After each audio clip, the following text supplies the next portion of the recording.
Coverage is needed every day of the week between 5 p.m. and 8 p.m. and on the weekends from 9 a.m. to 8 p.m. The most common shifts on the weekends are 9 to 12, 12 to 4, and 4 to 8, but each church can break this into smaller blocks of time as needed. Your coordinator will be the primary person creating the schedule for your host week. If you have any questions regarding the shift or meal prep you signed up for, please contact your coordinator. You should always have your coordinator's phone number on hand during your rotation week.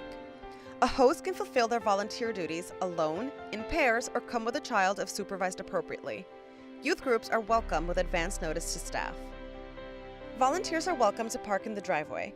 Follow the ramp to the main entrance, ring the doorbell upon arrival, and either staff, clients, or another volunteer will greet you at the door.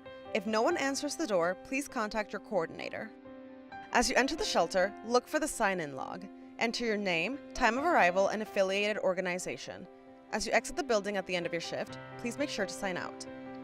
The host communication station is located outside the administration office. This is our main form of communication with volunteers. At the conclusion of each host shift, we ask that each volunteer complete a shift report. Upon completion of the shift report, please fold it and drop it into the wooden box on the wall outside of the case manager's office. This form, as well as blank queries and incident reports, can be found in the forms drawer.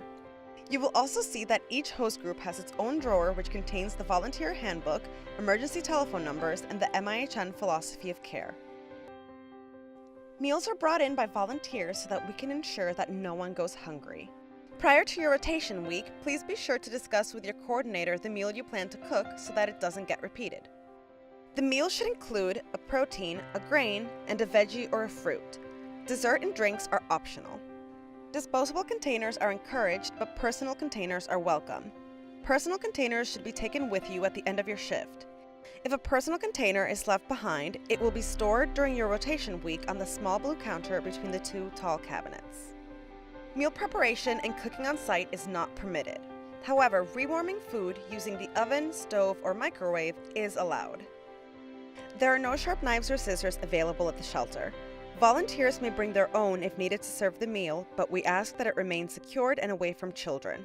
Please be sure to take any sharp knives or scissors home with you at the end of your shift. Hosts may help serve the meal if they feel comfortable, but please allow parents to serve their children. Since guests have designated chores each night, volunteers are not expected to clean up after a meal. If you are a volunteer who has signed up to cook and deliver a meal, here are some general guidelines. Please arrive with the cooked meal by 5:15 p.m. The meal should be brought into the kitchen. Feel free to ask guests for assistance bringing the meal in from your car. The program is equipped with plates, utensils, and cups, so paper products are not required. In the event of an emergency, we request that you call 911, call your coordinator, and call a member of MIHN staff. Examples of emergencies include a medical or life-threatening situation, or if the fire or police departments have been involved. The program is equipped with fire alarms that are hardwired to the Leominster Fire Department, sprinklers, emergency lights, exit signs, and fire extinguishers. Fire drills are conducted regularly with guests. If a fire is suspected, the first priority is to evacuate all guests and volunteers from the building. Please evacuate through the nearest exit and meet at the dumpster. Thank you for volunteering your time here at MIHN. If you have any further questions, please feel free to ask your coordinator or your executive director.